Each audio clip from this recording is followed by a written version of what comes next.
안녕하세요. 사연 우체통입니다. 구독과 좋아요는 큰 힘이 됩니다. 감사합니다. 제 이름은 김민지, 올해 68입니다. 남들이 보기엔 은퇴 후 평온한 노년을 보내는 평범한 할머니일지도 모르겠습니다. 하지만 제 안에는 누구에게도 털어놓지 못한 뜨거운 욕망과 아픈 비밀이 숨겨져 있습니다. 40년 전 저는 뜨겁게 사랑했던 첫사랑, 이준혁 씨와 가슴 아픈 이별을 해야 했습니다. 보수적인 집안의 반대, 정략 결혼의 압박. 어쩔 수 없이 준혁 씨를 떠나보내고 제가 원치 않는 삶을 살아야 했습니다. 결혼 후 저는 묵묵히 아내와 어머니의 역할을 하며 살았지만 마음 한구석에는 늘 준혁 씨에 대한 그리움이 자리 잡고 있었습니다. 민지 씨, 다시 시작해요. 남은 인생 후회 없이 사랑하며 살아요. 40년 만에 기적처럼 다시 만난 준혁 씨의 고백은 제 안에 잠자고 있던 욕망을 깨웠습니다. 오랜 세월 억눌러왔던 감정이 폭발했고 저는 준혁 씨와의 위험한 사랑에 빠져들었습니다. 사회적 체면, 가족들의 반대. 모든 것을 감수하고 제 마음이 이끄는 대로 살기로 결심했습니다. 하지만 제게는 준혁 씨 말고도 또 다른 과거가 있습니다. 40년 전 준혁 씨와의 결혼을 극렬히 반대하며 저를 억지로 약혼시키려 했던 재벌 2세 박태진. 저는 그의 집요한 구애와 협박에 못 이겨 약혼했지만 결국 준혁 씨를 잊지 못하고 파혼을 선언했습니다. 분노에 휩싸인 태진은 미국으로 떠났고 제 삶에서 완전히 사라진 줄 알았습니다. 성공한 사업가로 화려하게 돌아온 태진은 여전히 저에 대한 강렬한 집착을 버리지 못하고 있었습니다. 그는 저를 되찾기 위해 치밀하고 잔혹한 복수 계획을 세웠습니다. 저에게 접근하여 예정을 되살린 후 불륜 스캔들을 터뜨려 준혁 씨와의 관계를 파탄내고 저를 파멸시키려 한 것이죠. 어느 날 저는 우연히 태진과 재회합니다. 40년 전과 다르게 부드럽고 매너 있는 모습으로 변한 태진에게 저는 경계심을 풀고 점점 마음을 열기 시작합니다. 그는 저의 외로움을 달래주고 잃어버린 젊음을 되찾아주는 듯 했습니다. 저는 태진에게 점점 빠져들고 해서는 안 될 위험한 선택을 하게 됩니다. 그날 밤 저는 태진과 함께 고급 호텔 스위트룸에서 은밀한 시간을 보냅니다. 하지만 이 모든 것은 태진의 함정이었습니다. 호텔 방에는 몰래카메라가 설치되어 있었고 저와 태진의 은밀한 모습은 고스란히 촬영되고 있었습니다. 태진은 결정적인 순간 제 얼굴이 선명하게 찍힌 사진을 익명의 제보자에게 넘깁니다. 특종. 대한민국 대표 배우 김민지, 충격적인 불륜 스캔들. 다음 날 아침 대한민국은 발칵 뒤집힙니다. 모든 방송과 신문은 저의 불륜 스캔들로 도배되었고 저는 순식간에 국민 불륜녀로 낙인 찍힙니다. 청렴하고 깨끗한 이미지로 대중의 사랑을 받아왔던 제 추락은 더욱 충격적이었죠. 자식들은 경악하며 진실을 요구하고 준혁 씨는 배신감에 몸을 떨며 저를 떠납니다. 저는 모든 것을 잃고 절망에 빠집니다. 하지만 이것은 시작에 불과했습니다. 태진의 잔혹한 복수는 이제부터 시작이었던 거죠. 저는 과연 이 늪에서 벗어날 수 있을까요? 아니면 욕망의 불꽃에 휩싸여 완전히 파멸하게 될까요? 불륜 스캔들이 터지자 저는 세상 모든 사람들에게 손가락질 받는 죄인이 되었습니다. 쏟아지는 비난과 악플은 저의 심장을 꿰뚫는 칼날과 같았습니다. 자식들은 엄마 때문에 더 이상 고개를 들고 다닐 수 없다며 절망했고 오랜 친구들마저 저를 외면했습니다. 마치 세상에서 가장 외딴 섬에 홀로 버려진 기분이었습니다. 엄마, 도대체 왜 그랬어요? 저희를 이렇게 짓밟아 버릴 수 있어요? 딸은 울부짖으며 저를 원망했습니다. 엄마 때문에 제 결혼은 완전히 망했어요. 누가 불륜녀의 딸과 결혼하고 싶어 하겠어요? 아들은 분노에 찬 눈빛으로 저를 노려봤습니다. 더 이상 엄마를 엄마라고 부르고 싶지도 않아요. 저는 아무런 변명도 할 수 없었습니다. 제가 스스로 자초한 일이었기에 모든 비난을 감내해야만 했습니다. 하지만 억울한 마음은 지울 수 없었습니다. 저는 정말 태진의 함정에 빠진 것일까요? 아니면 제 욕망을 억누르지 못하고 스스로 파멸의 길을 선택한 것일까요?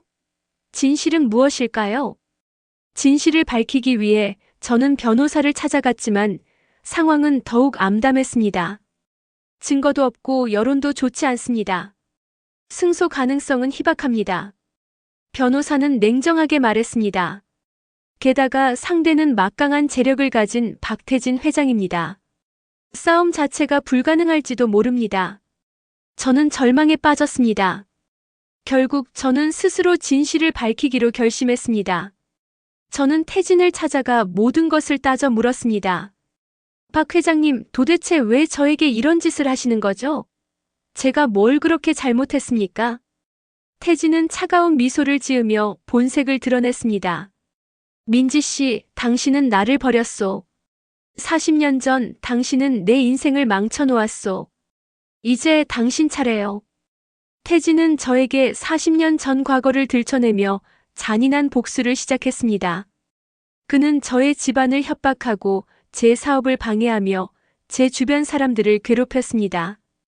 저는 점점 궁지에 몰리고 삶의 모든 희망을 잃어갔습니다. 마치 칠흑 같은 어둠 속에서 홀로 길을 잃은 기분이었습니다. 하지만 저는 쉽게 포기하지 않았습니다. 저는 태진의 악행을 밝히기 위해 증거를 모으기 시작했습니다. 그리고 마침내 태진의 비서로부터 결정적인 정보를 얻게 됩니다.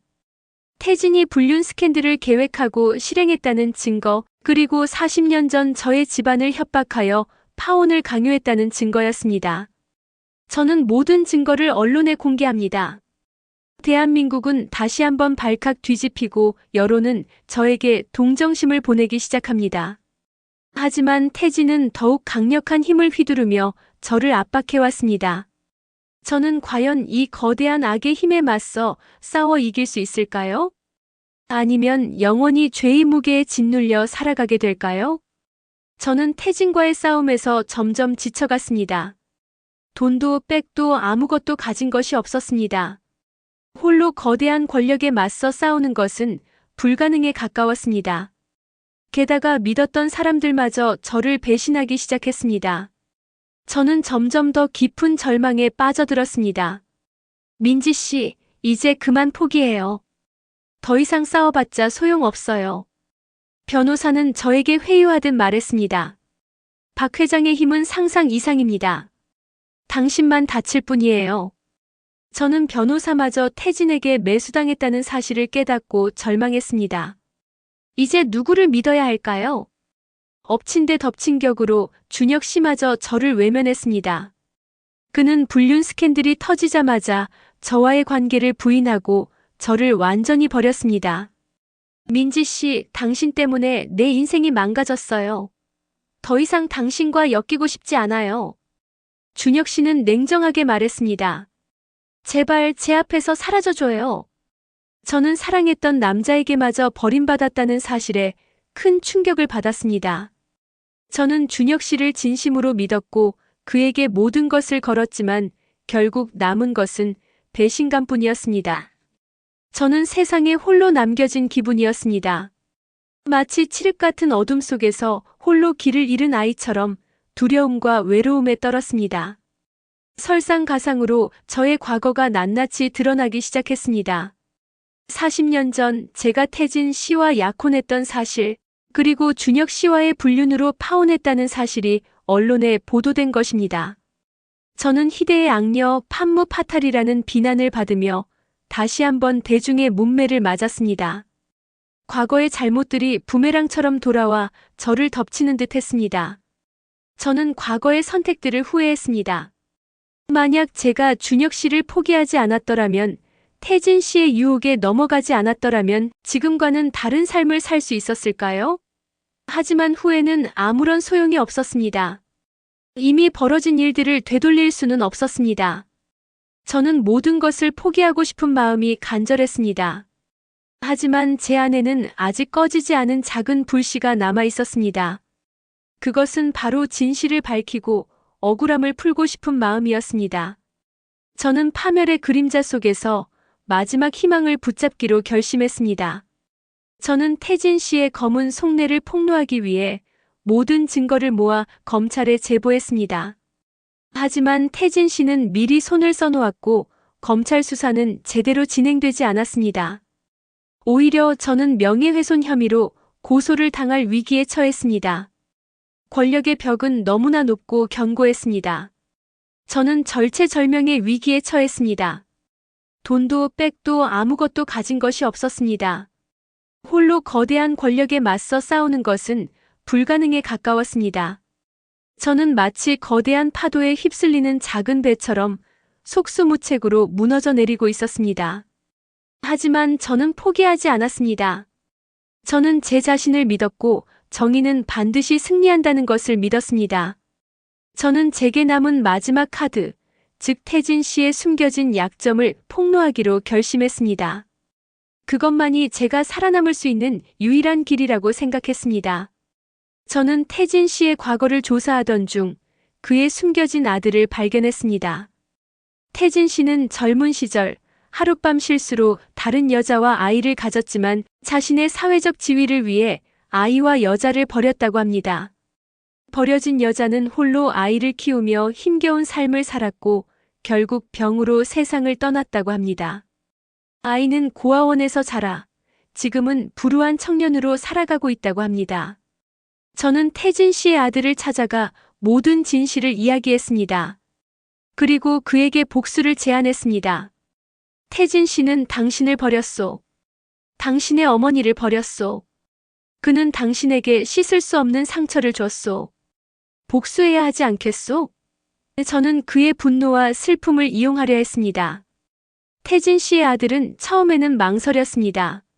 하지만 아버지에 대한 원망과 복수심은 그의 마음속 깊이 자리 잡고 있었습니다. 결국 그는 제 제안을 받아들였습니다. 그는 태진 씨의 비리를 폭로할 증거를 모으기 시작했습니다. 그는 자신의 인생을 망친 아버지에게 복수하기 위해 모든 것을 걸기로 결심했습니다. 태진 씨의 아들은 기자회견을 열어 자신이 태진 씨의 숨겨진 아들이라는 사실을 밝혔습니다. 그리고 태진 씨가 젊은 시절 저질렀던 악행과 비리들을 낱낱이 폭로했습니다. 그의 폭로는 순식간에 세상을 떠들썩하게 만들었습니다. 태진 씨는 폐류나 파렴치한 사업가라는 비난을 받으며 모든 것을 잃었습니다. 그의 기업은 주가가 폭락하며 파산 위기에 처했습니다. 분노에 휩싸인 태진 씨는 저를 찾아와 복수하려 했습니다. 그는 저를 납치하여 외딴 창고에 감금하고 저를 고문하며 괴롭혔습니다. 내년 때문에 내 인생이 망가졌어. 내년을 죽여버리겠어. 그의 눈은 광기로 가득 차 있었습니다. 저는 공포에 질렸습니다. 하지만 저는 굴하지 않았습니다. 저는 태진 씨에게 그의 죄를 낱낱이 지적하며 그의 양심을 자극했습니다.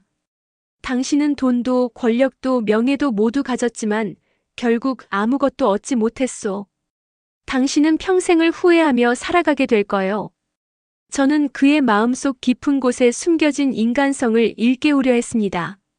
결국 태진 씨는 스스로 파멸의 길을 택했습니다. 그는 더 이상 죄를 짓는 것을 멈추고 싶어 했습니다. 그는 저를 풀어주고 경찰에 자수했습니다. 그는 자신의 모든 죄를 인정하고 법의 심판을 받았습니다. 권력과 명예를 잃은 그의 말로는 비참했습니다. 태진 씨가 몰락하자 저는 모든 오해를 풀고 누명을 벗게 되었습니다. 저는 다시 한번 대중의 사랑을 되찾고 평온한 삶으로 돌아갔습니다. 하지만 제 마음은 여전히 무거웠습니다. 저는 욕망에 눈이 멀어 너무나 많은 사람들을 다치게 했습니다. 저는 자신의 과거를 후회하며 속지 않은 마음으로 살아가기로 결심했습니다. 저는 태진 씨의 아들을 찾아가 그에게 진심으로 사과했습니다. 저는 그의 상처를 치유하고 새로운 삶을 살아갈 수 있도록 돕고 싶었습니다. 저는 그를 물심양면으로 도왔고 그를 제 양아들로 삼았습니다. 저는 그에게 가족의 사랑과 따뜻함을 느끼게 해주고 싶었습니다. 또한 저는 준혁 씨를 찾아가 용서를 구했습니다. 준혁 씨는 저의 진심을 받아들이고 저를 용서했습니다. 우리는 40년 전 아름다웠던 첫사랑의 기억을 떠올리며 서로에게 위로와 격려를 보냈습니다. 우리는 엇갈린 운명 속에서도 서로를 이해하고 용서할 수 있었습니다. 저는 제 이야기를 담은 자서전을 출간했습니다. 자서전은 출간 즉시 베스트셀러가 되었고, 저는 다시 한번 대중의 사랑을 받았습니다. 저는 자서전의 인쇄를 모두 기부하여 어려운 이웃들을 돕는 데 사용했습니다. 저는 가진 것을 나누고 세상에 조금이라도 도움이 되는 사람이 되고 싶었습니다. 몇 년 후 저는 조용히 세상을 떠났습니다. 저는 평생을 후회하며 살았지만 마지막 순간에는 모든 것을 용서하고 화해하며 평온하게 눈을 감았습니다. 저는 제 삶을 통해 욕망의 덧없음과 용서의 중요성을 깨달았습니다. 그리고 그 깨달음을 세상에 전하고 싶었습니다. 제 장례식에는 수많은 사람들이 참석했습니다.